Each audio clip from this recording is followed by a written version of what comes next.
Welcome, everybody. My name is Mackenzie Smith, and I'm the University Librarian and Vice Provost for Digital Scholarship at UC Davis.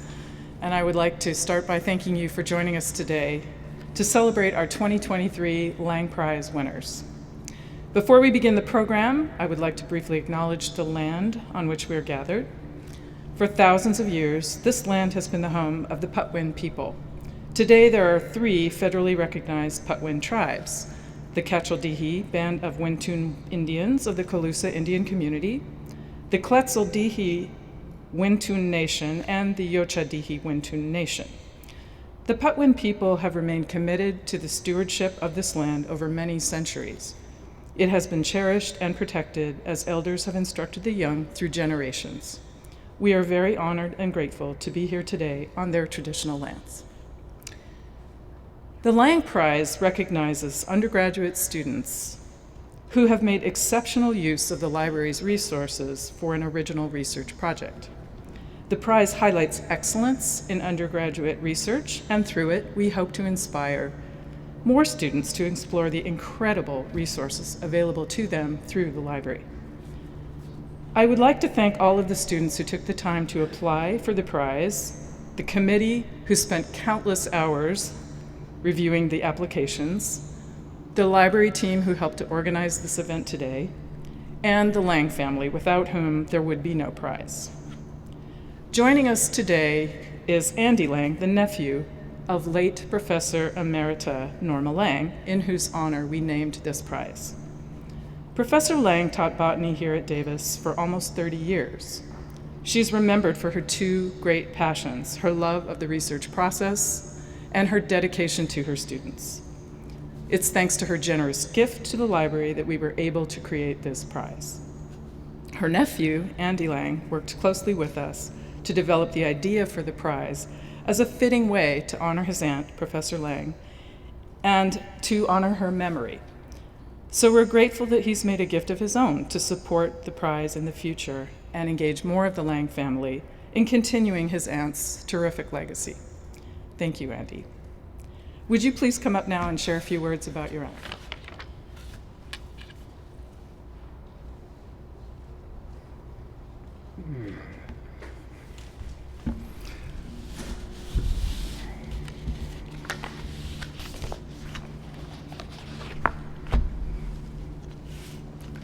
Mackenzie, thank you very much. Very kind introduction. Wow, what beautiful weather. A number of us have commented. We were just here a year ago and it was blistering heat, so today is really quite pleasant. Thanks to all the participants, past and present. It's a pleasure to participate in what is now the 7th annual award of the Norma J. Lang Student Research Prize. Special thanks to Mackenzie, and I can't say enough, and I'm going to take just a few moments to wax prophetic on what Mackenzie and her entire staff of the Shields Library has done for this program. I recall just 8 years ago when, as a trustee of my aunt's gift to the university, I kind of scratched my head and said, geez, what can we do that will remember her name? And I met with Mackenzie on that, and I think she came up with I want to give her the credit for the vision, although I'm sure there were many others involved, to establish this endowment to recognize the 2 things in particular that my Aunt Norma cherished, and that was her students and academic research. So that created the prize, and it's been an enormous success. And each year, I think we get more and more applicants for the prize, and it's going to continue to grow. The papers are, for myself, they go over my head, but the depth and the quality is just outstanding. It just gives us great hope for the future, for the kind of work and the depth and interest that these students are putting into their work. I'm going to make a few comments. I've made them in the past, so if you've been here before, You'll probably recognize some of them. I want to acknowledge the faculty, and I think the faculty at UC Davis, as they've learned about the Lang Prize, has played a very important role in particularly some professors telling their students, hey, you got to write a paper this year, you might as well get focused on participating in the Lang Prize activity, and that's been great. I think that's been a source of some of the quality of papers we've had. But the roles that faculty and mentors have played in helping these students understand how to use the library and develop their research has been outstanding. Other guests here today, my dear friend, Dr. Jernstedt, who is a close friend of my late aunt, and Judy makes it every year. Thank you very much for being here, Judy. Again, I'm overwhelmed by the depth and quality of the papers that have been selected for the recognition. I did read all of them. I wish I could remember a lot of the topics, but I really appreciate the hard work that the students have put into their work and the contribution that these papers provide to the academic world and the research efforts that help us learn more about who and where we are. It's become a wonderful tribute to the legacy of my late aunt. She'd be so pleased and impressed. She clearly would have never had any idea what this gift she's done, what it has spawned, and I think clearly she would appreciate it, and it obviously creates a great legacy. Just real quick background, she's a younger sister of my father. Her parents started out from German immigrants in Texas back in the 1850s, agrarian folks that came from Germany to seek another life, and her father was a freight agent for the railroad, and he worked his way on up. Aunt Norma was born in Memphis, Tennessee. She ended up in Columbus. She went to Bowling Green University, then got her transferred to Ohio State University, where she had her undergraduate degree in biology. Went to Indiana University for her doctorate. And very important, and something I'm very proud of, is she did postdoctorate work at the University of Texas at Austin that had a very notable algae collection. Thank you back there. And University of Texas just happens to be my alma mater, so very pleased that she got to spend some time there. She came to Davis after her postdoctorate work and spent the rest of her 30 years career in academia here at Davis.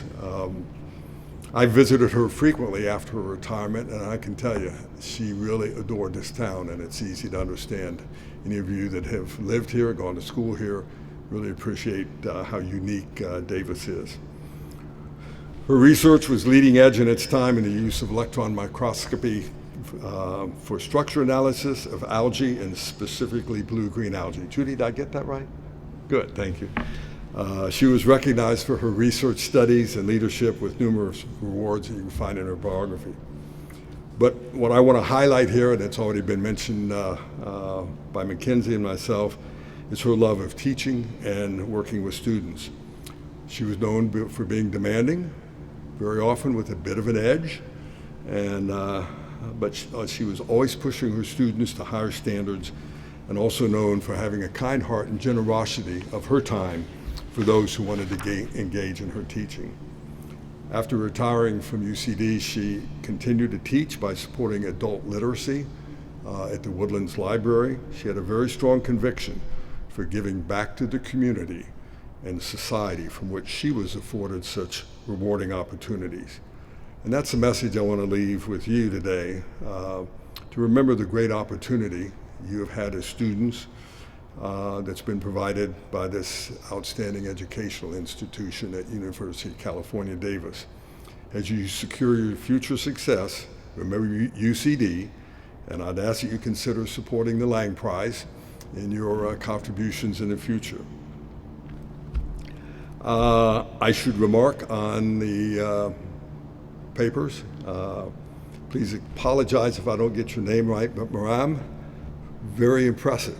Maram was the first prize winner last year in the sciences, and this year in the humanities. Did I get that? Yeah, in the humanities. Your paper was particularly interesting to me, particularly the discussions of religiosity and spirituality. I've already sent it to my pastor to have some discussions, debate on it. I know the focus of your paper really was a singular course program at CSU, but the background and the foundation of it was very impressive. And I've already spoken to Gianna about torpor. Did I pronounce that right? Torpor.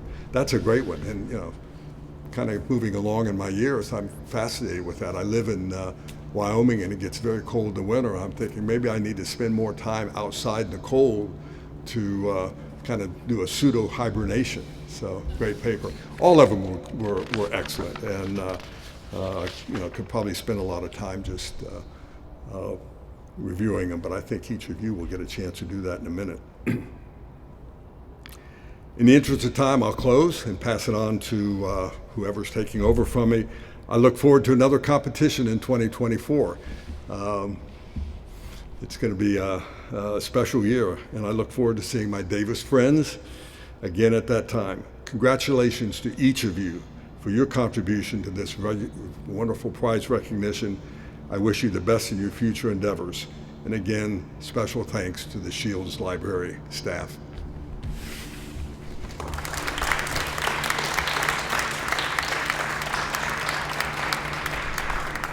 Thanks, Andy.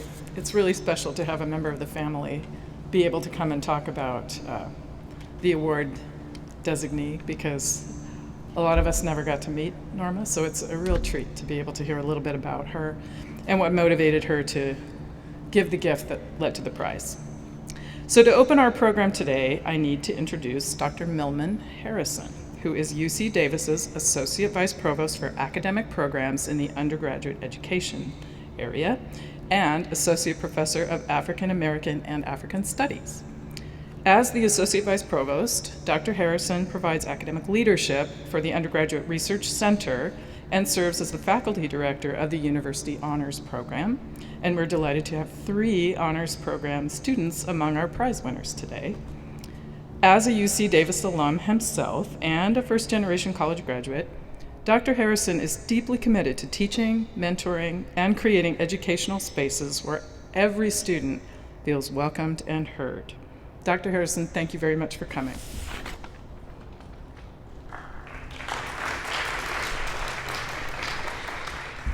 Thank you. Thank you, Mackenzie.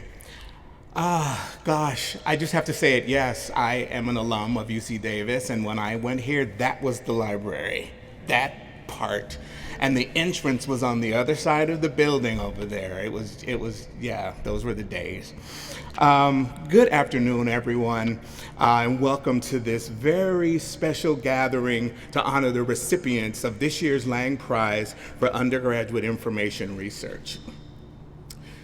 As Associate Vice Provost for Academic Programs in the Office of Undergraduate Education, with the Undergraduate Research Center, the Honors Program, the First Year Seminars, and several other programs, all under my purview, it is my great, great pleasure to be here to share a few words about the value of library resources, services, and expertise in support of the undergraduate research process and how they prepare our students for remarkable careers and graduate level work. Here at UC Davis, we are committed to supporting our students from the instant they arrive on our campus until the day they graduate and even beyond. We understand that every member of our university community has a role to play in nurturing the academic growth and the successful outcomes for all of our students. I'd like to take a moment to express my gratitude to all the university members who passionately support the students we celebrate tonight and others like them. From our esteemed faculty, librarians, teaching assistants, university writing program instructors, and other mentors, your unwavering dedication and guidance have undoubtedly left an indelible mark on our students' lives. However, Our commitment to undergraduate research and support doesn't end with our current faculty and staff.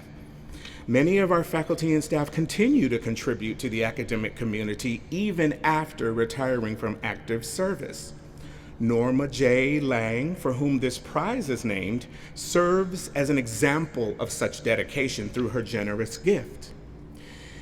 It is indeed heartening to see the legacy of our emeriti shaping the future of research and education at UC Davis. The Lang Prize exemplifies our unwavering support for our undergraduates. The winners of the Lang Prize have demonstrated an exciting depth and breadth of subjects in their research projects. They have delved into diverse fields of study, shedding light on new ideas, pushing the boundaries of knowledge, and inspiring us all. Their dedication and intellectual curiosity are truly commendable. So, without further ado, I like short speeches. Without further ado, let us now turn our attention to the true stars of this afternoon, the outstanding Lang Prize winners. Your dedication, intellectual curiosity, and passion for research have set you apart as exemplars of undergraduate achievement. Your projects have pushed the boundaries of knowledge and promise to make a lasting impact on your respective fields. Congratulations. Let's say it again. Congratulations to each, yeah, you can say it to each other too, to each and every one of you. May your success inspire future generations of UC Davis students to embrace the boundless opportunities for research and discovery that await them. We appreciate your remarkable contributions. May your future endeavors be filled with continued success, fulfillment, and your own acts of philanthropy for the generations who follow in your footsteps. Thank you.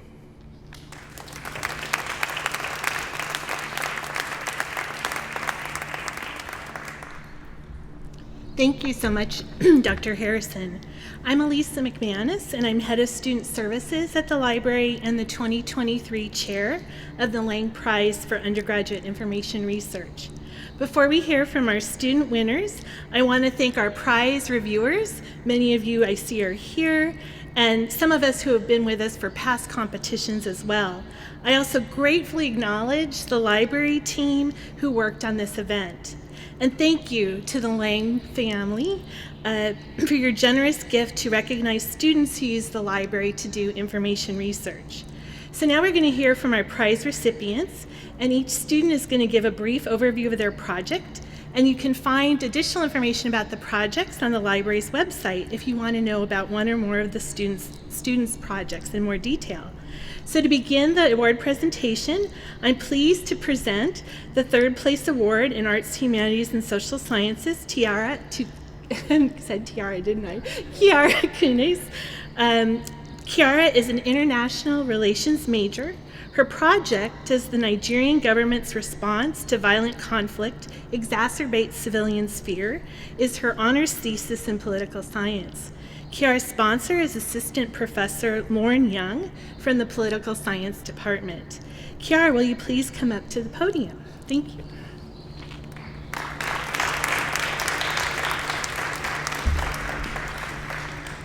Hello, everyone. Thank you for coming today to celebrate all the Lang Prize recipients. I would like to express my deepest gratitude to the UC Davis Library and the Lang family for this honor. I would also like to thank my advisor, Dr. Lauren Young, for her guidance and support throughout the process of writing my thesis. The UC Davis Library played an instrumental role in my honors thesis. When I began answering the question, does the Nigerian government's response to violent conflict exacerbate civilian fear, I encountered limited research. However, with all the wonderful databases that the library gives students access, I pieced together a literature review and produced a story for this unanswered question. My thesis investigates the Nigerian government's response to Boko Haram, an Islamist insurgency group. Boko Haram has produced one of the world's worst humanitarian crises, but the Nigerian government's response to the group has been less than ideal. I suspected that the civilian population is not just afraid of Boko Haram, but the military as well. I suspected that groups of civilians that are frequently wrongfully accused of being Boko Haram combatants and sympathizers may fear the Nigerian government more than insurgents. My thesis asks two primary questions. First, does the Nigerian government's response to violent conflict exacerbate fear amongst citizens not affiliated with Boko Haram? And second, do civilians with certain demographic characteristics experience more fear of the military than other groups? My results indicate that non-Muslims experience greater fear after insurgent events, while Muslims experience greater fear after state repression events. Upon completion of my thesis, I provided new insight into the Nigerian government's response to Boko Haram, suggesting that its current method of addressing terrorism is not beneficial for all civilians. My thesis outlines that increased civilian fear could lead to decreased trust in government, and this decreased trust could hinder counterterrorism efforts by causing people to refuse to provide critical information that could prevent future insurgency attacks. Overall, my results indicate that all nations should continuously evaluate their approaches to terrorism and to ensure that they are not causing more harm in the process. These results show terrorism may invoke further violent and repressive responses that are not only unproductive but self-defeating.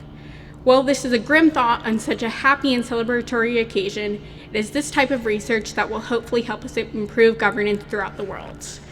I am grateful to all the library's resources for helping me complete my thesis and to add to an overall discussion on counterterrorism tactics. Furthermore, this research has inspired me to look for jobs at think tanks in Washington, D.C. and possibly pursue a PhD in the future. Thank you again to the UC Davis Library and the Lang family for this honor and your support. Thank you. Take a photo today. Thank you, Kiara. Thank you. Here we go, facing the wrong way. Thank you, Kiara.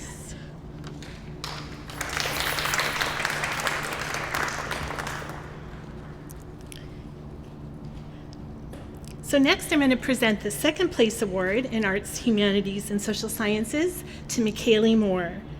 Michaeli is a political science and sociology major, and her project, Female Weightlifters Presentation of Gender on Instagram, is her honors thesis in sociology.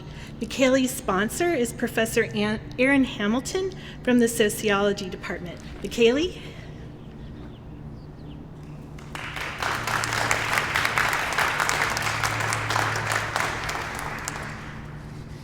Thank you.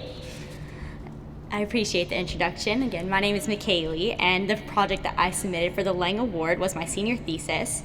I was interested in exploring three main questions. Is gender salient for women who lift weights in the gym and post that norm-breaking behavior online? If so, what intentional choices do they make to present gender? And finally, how do they manage stigma that results from these interactions? To answer these questions, I conducted 10 interviews with women ages 18 to 25 and found that gender was salient. Studying this demographic is especially important because evolving social research shows that this group is the most impacted by social media and stigma that comes from presenting your femininity online. I learned that women were often motivated to post weightlifting activity to facilitate community building and connect with other women who also lifted weights so they could cultivate a sense of belonging that would support their sense of self when social feedback they got usually fell along the lines of, women are not supposed to be in this space. It was most interesting to learn that women in the spaces chose to rely on normative expectations for femininity to claim belonging in the masculine space. For example, while the actual weightlifting activity is perceived negatively or non-feminine, women chose to highlight their femininity by wearing pink, or bringing pink water bottles, or pink bar clips, or having their nails and hair done. This library resource mostly was the database I was able to use to consult the most reliable and current research for my literature review, which was incredibly important because social media and technology have evolved so rapidly and generated so many opinion pieces. I needed to make sure the literature that I consulted was actually scientific research and relevant. Overall, completing the project has helped me as a student by strengthening my ability to synthesize ideas across different disciplines by filling a gap in the sociological literature where social media and gender presentation intersect.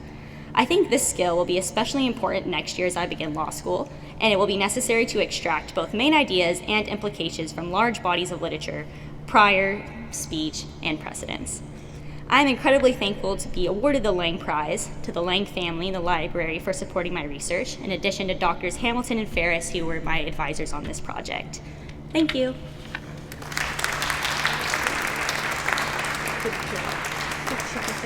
Congratulations. Yes, can I get a photo here?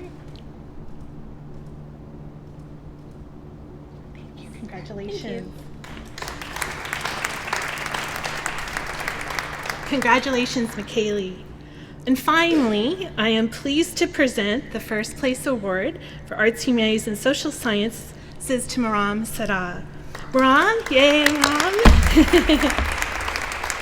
Maram is a psychology major and a religious studies minor. Her project, Beyond One Course Competency for Addressing the Challenges of Multicultural Education and Advocacy in the CSUs, is her honors thesis. Maram's sponsor is Professor Flag Miller from the Religious Studies Department. Maram won first place last year in the Science, Engineering, and Math category, making her our first repeat winner of the Lang Prize, which is quite extraordinary. Maram, I welcome you to the podium.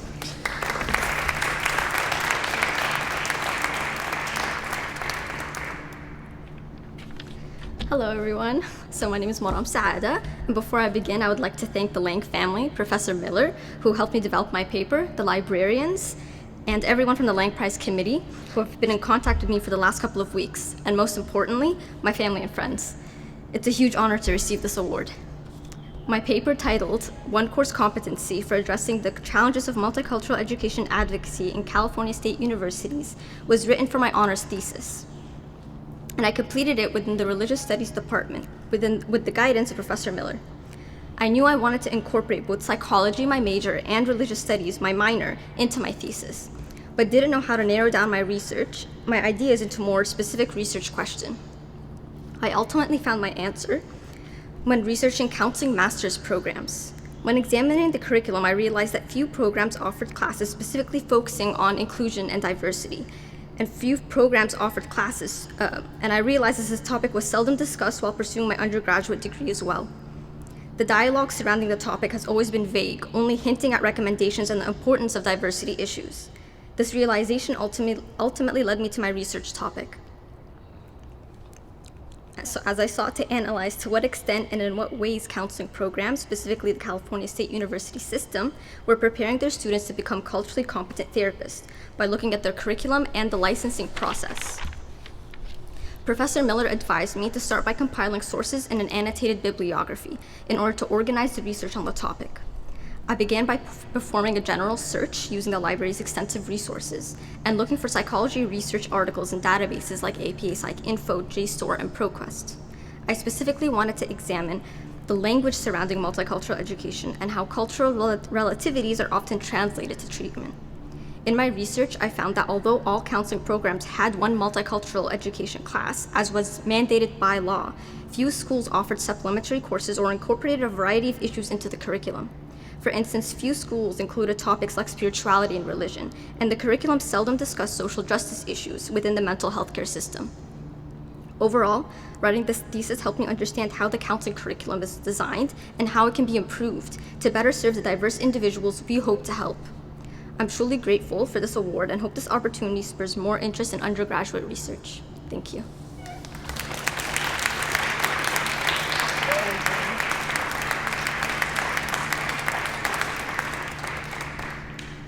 Congratulations, Maram.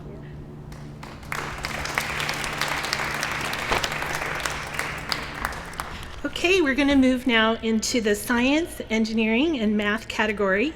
And this year, as we did last year, we have a tie for third place between Dalton, Manbic, Mosick, and Neha Gondra. I'll ask them to come up one at a time to make their remarks, and first we're going to go with Dalton. Dalton is majoring in global disease biology. His project, Epigenetic Aging Clocks, Measuring Mortality, was for his Human Development course on longevity. Dalton's sponsor is distinguished Professor James Carey from the Entomology and Nematology Department. Dalton.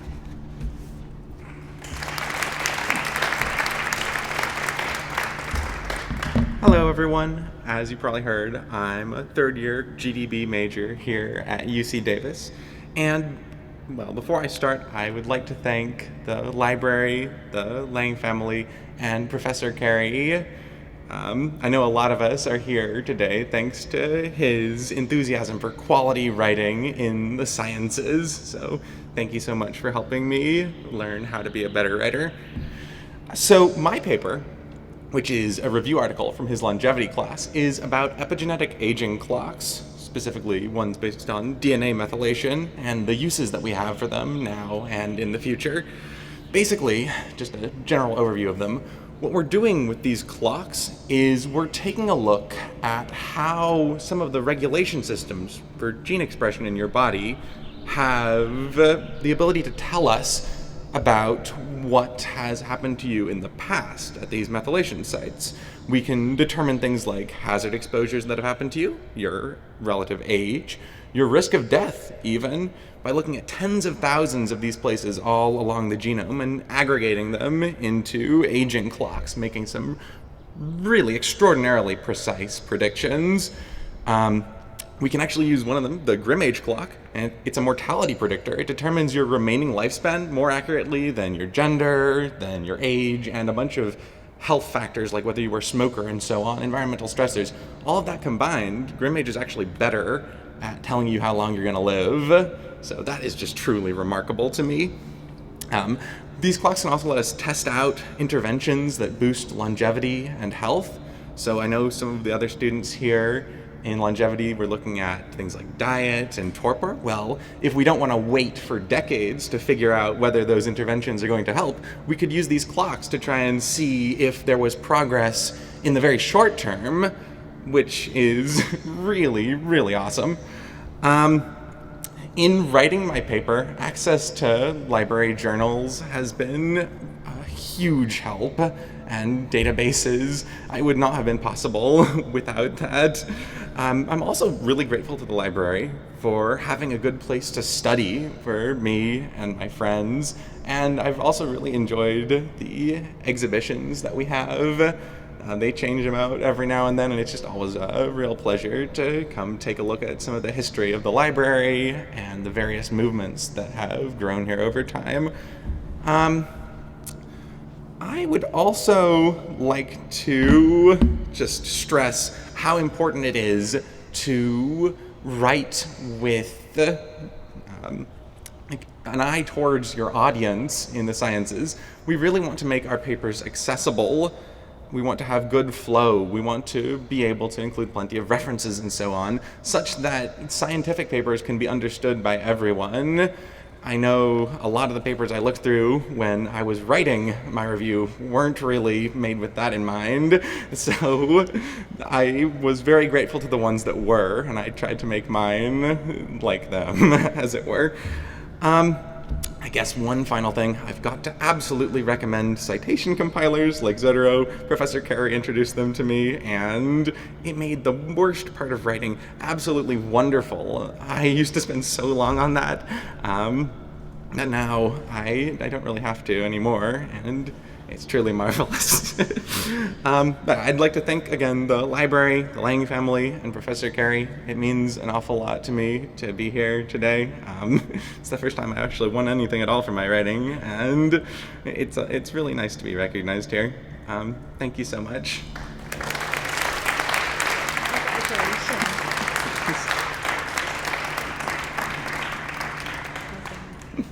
Thanks.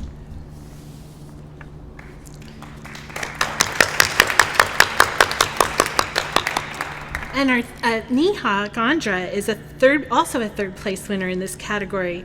Neha is a double major in neurobiology, physiology and behavior, and managerial economics. Her project evaluating the influence of the Mediterranean diet on reducing cardiovascular disease risk factors in obese individuals was for her writing in the health professions class.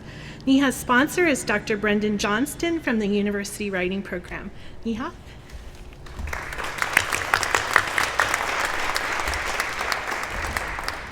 Hi everyone, my name is Neha Gondra.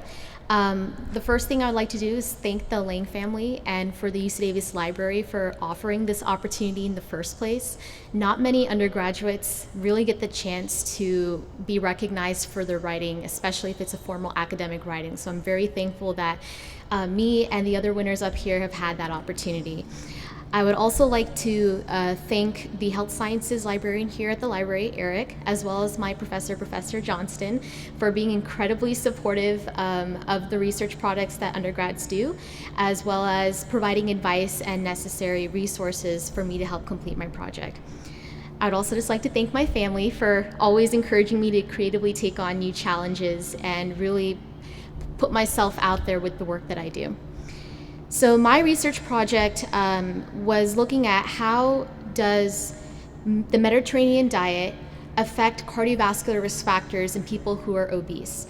And as many people know, obesity is a very significant public health concern in the United States. It affects over 41.9% of Americans alone. And having obesity increases the risk for developing cardiovascular disease. Excess weight tends to lead to a buildup of fatty material in the major blood vessels of the human body, which leads to a higher risk for disease. And the standard American diet in America consists of excess calories, not a lot of fresh fruits and vegetables, and it is thought to contribute to the high levels of obesity in America. But a controlled and specialized diet is normally a method for weight loss in obese individuals to help them reduce their risk for developing all sorts of diseases related to their condition. The Mediterranean diet is a primarily plant-based diet that has been suggested by authorities in the cardiovascular field to help reduce the incidence of cardiovascular disease in all sorts of people. However, what I found was that very few studies actually looked at how much of an adherence to such specialized diets actually matters in order for there to be a very significant decrease in developing disease. I became interested in researching this topic because I know about the epidemic of obesity in America, and I wanted to see how things like nutrition and diet can help contribute to better outcomes for people rather than just more invasive procedures like bariatric surgery or taking medications and things like that. So, although I was familiar with obesity and bariatric surgery through my role as a clinical research associate at UC Davis Health, I was not really familiar with the field of dietetics and nutrition in cardiovascular health. And to better my knowledge, I greatly utilized the UC Davis Library's research resources, which include databases like PubMed, Scopus, and just having high-quality peer-reviewed journals available for all students and faculty and people associated with the UC system. And to learn how to use such databases and resources, which I obviously didn't know much about as an undergrad, health sciences librarian Eric Fausak's presentation to my UWP 104F class really helped me learn about effective literature search strategies and what I can do to critically appraise research as well. And so the skills that I learned during this research project, I currently use in my clinical research associate role, which includes researching and appraising background research articles, learning how to formally write academic papers, and just building a research matrix as well. And so one thing that surprised me the most about this research was just how there could really be limited research on specific topics in the field of medicine. Like, people think that, oh, everything out there has already been discovered. The new things that we're looking at are just kind of building upon prior studies. Although my literature review did build upon past articles and research, it did identify a need for more research in the field of specialized diets and how much of an adherence is needed to it. So I do hope that my literature review can help inspire future research in the Mediterranean diet adherence. And as a future healthcare professional, I'm interested in researching this as well, perhaps as a physician scientist. And right now, the skills I learned from this research has helped me try to look at socioeconomic factors and how that affects obese patients' breast cancer outcomes in the current research that I work on at UC Davis Health. yeah, I think that's all I have to say. So thank you all for the opportunity. I'm very excited to be here today.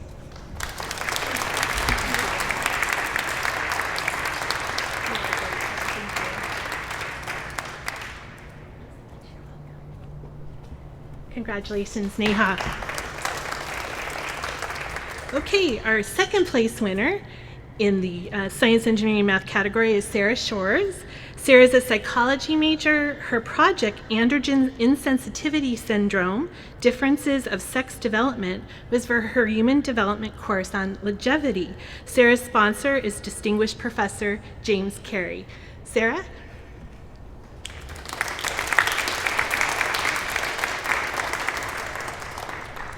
Hello, my name is Sarah Shores, and I wrote my paper on androgen insensitivity syndrome, which occurs when a fetus has XY chromosomes, but due to insensitivity to androgens such as testosterone, they develop a typical female body rather than a typical male body, despite not having XX chromosomes. One thing about my research project that surprised me was how much I had to read into typical fetal development before I had an understanding of atypical development. Since I relied a lot on the UC Davis library for my paper, I have become very familiar with its search features such as publication type and date range. My experience writing this paper has made essays in my other classes go a lot more smoothly than they would have otherwise, since I've had a lot of practice learning how to organize my information, what order to research things in, and how long revisions are going to take, which will probably be longer than I expect. Continuing to develop these skills will continue to help me in my classes and hopefully in graduate school.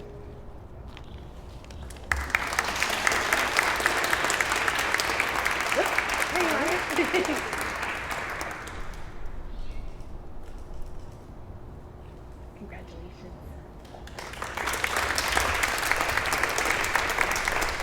And finally, I'm pleased to present first place in the Science, Engineering, and Math category to Gianna Schaefer.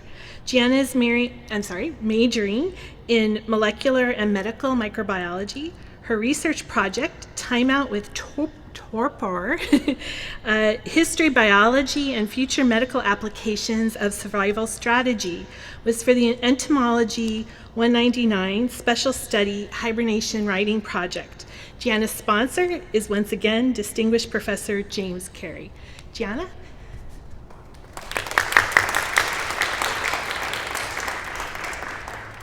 Hello, everybody.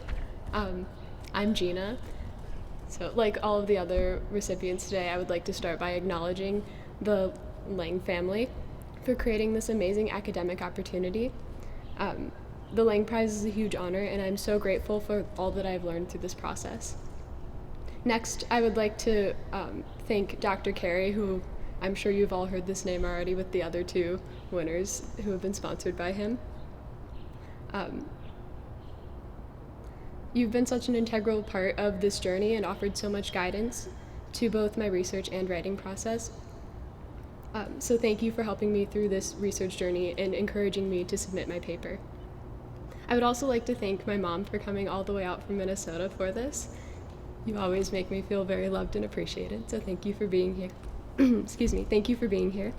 My paper is entitled Time Out with Torpor, History, Biology, and Future Medical Applications of a Survival Strategy. I started this project way back in fall of last year when I applied to Dr. Carey's post on Handshake looking for students to write papers about human hibernation. I was initially given the prompt, Human Torpor, Historical, Accidental, and Medical. And gosh, I will fully admit that I underestimated what kind of hefty research this project would entail. As a pre-med student and someone who enjoys biochemistry, I was really excited about this topic. But the deeper into the project I got, the more daunting it became. I started wondering, how in the world am I supposed to tie all of these seemingly unconnected or unrelated topics into one cohesive research paper? I had to step back and consider the root of the project. What is torpor? For those of you who are in the same boat as I was and don't know, torpor is essentially hibernation, but it lasts for less than 24 hours. Researching the biological mechanisms of torpor helped me understand what happens at the molecular level in naturally hibernating animals, and I was then able to build my vocabulary and have more specific search terms at my disposal.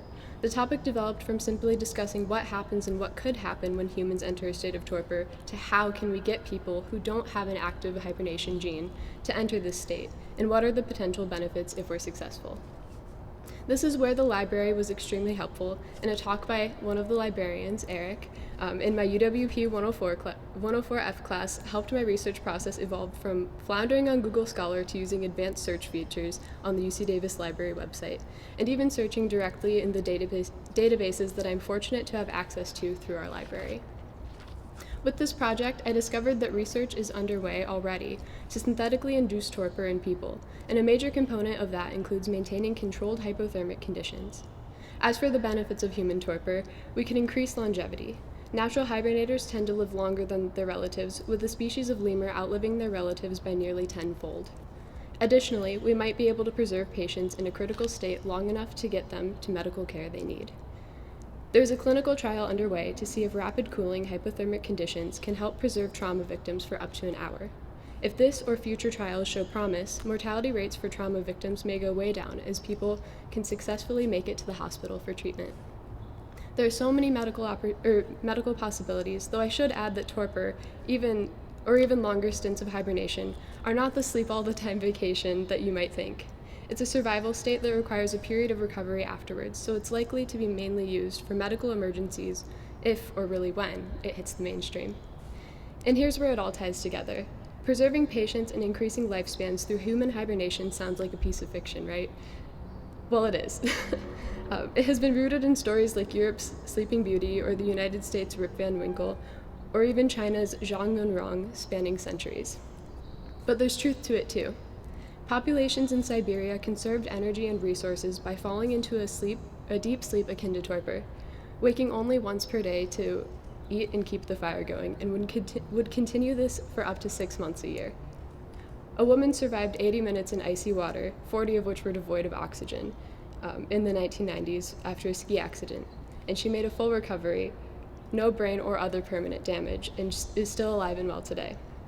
It was mind-blowing to me, and I felt that exploring this rich history helps explain how we got here and why such impossible-seeming research is being funded and making so much progress. If any of you decide to take a gander to read my paper in full, I hope you also find it as wild and interesting as I did while writing it. And after hearing about all the other projects, I think I might go dive into the other papers after this as well. Thank you all for your time.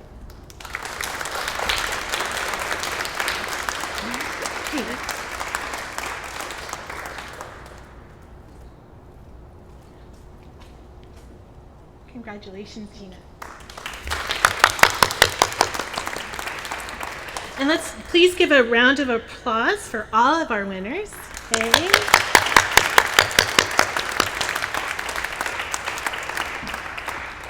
And now, before I close our program, I would like to invite Mackenzie back to the podium, along with our Library Leadership Board Chair, Michael Gilson.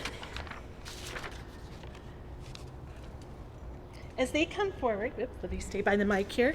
As they come forward, I want to acknowledge Mackenzie's central role in working with Andy Lang to create the concept for the Lang Prize back in 2015, when Professor Lang left her generous bequest to the library.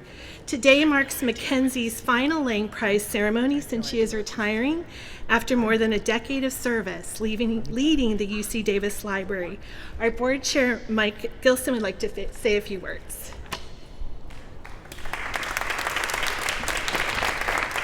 Thank you very much. I am privileged and honored to serve as the chair of the Library Advisory Board, and I represent all of my fellow board members, some of whom couldn't be here for other reasons, but like Dr. Harrison, though I preceded him by a few decades, I think, the library was my home. In fact, my anniversary of graduation in June, it would be 50 years since I walked across the stage at UC Davis. But I will say that for me, and I also sit on the foundation board, the Lang Prize Day is one of my favorite days of the whole year.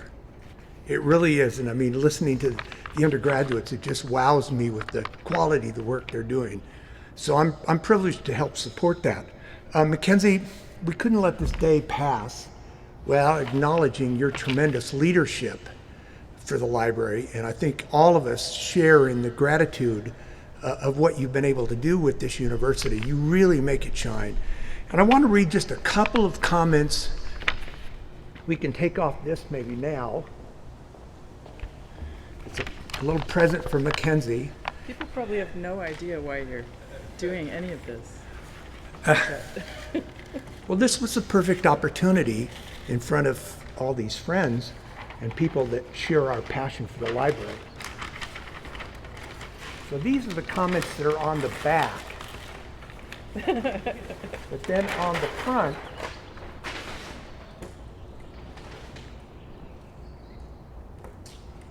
is a vintage poster of the library that we thought was a perfect example of your role in the library. And I would say Diane Zimmerman, who was the motivator for this, Diane, my fellow board member, family, grandparents founded the Nuttery, and this poster came from Diane. Diane said, "My time with you on the Library Leadership Board has been inspiring. At the time, I did not realize that being on the board would bring me back to my alma mater in some new and exciting ways. Your vision for next generation libraries and learning institutions has been an inspiration. I am forever grateful for the experience to learn from you." And Courtney Lynn, who is also on the board and is with Golden One, said, "Thank you for partnering with our advisory group and for the leadership you brought to the library and the university community. What a challenging time these past several years. You've confronted it with grace, wisdom, and intelligence. I wish you the very best in the next phase of your personal and professional life." And those are just two of the comments. So Mackenzie, this is for you, hopefully to help you remember the library. And I think we have one more sort of set of goodies to also help to remind you of your time at UC Davis.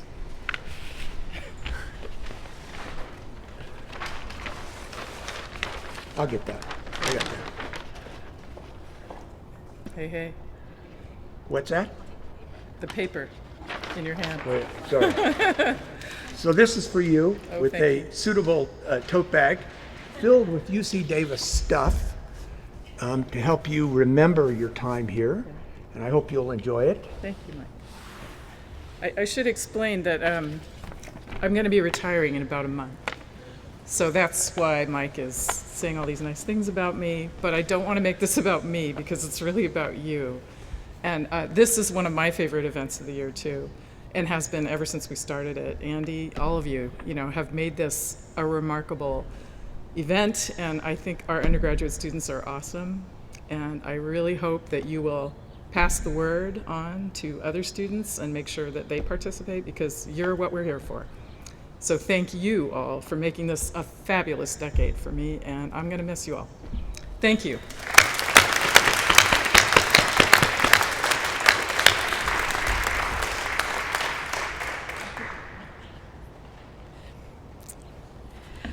So thank you all again for joining us today to recognize and celebrate the remarkable achievement of these 7 students. We hope you'll stay and enjoy the refreshments. And also, if you want to take a few minutes, we have quotes from our winners along the windows over there. And hopefully you get a chance to meet our prize recipients. Thank you again so much for coming, and congratulations again to our Lang Prize winners. Well done.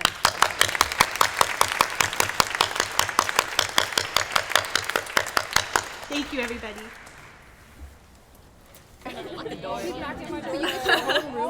Yes. No. Yeah, no, that's a nice All right. Yes. Yeah, get some more melon. All the same. It's all the same. Donate to the library. Oh, so like, it's only open to IRA or summer. Oh, seems like he is actually one of the guys in the head of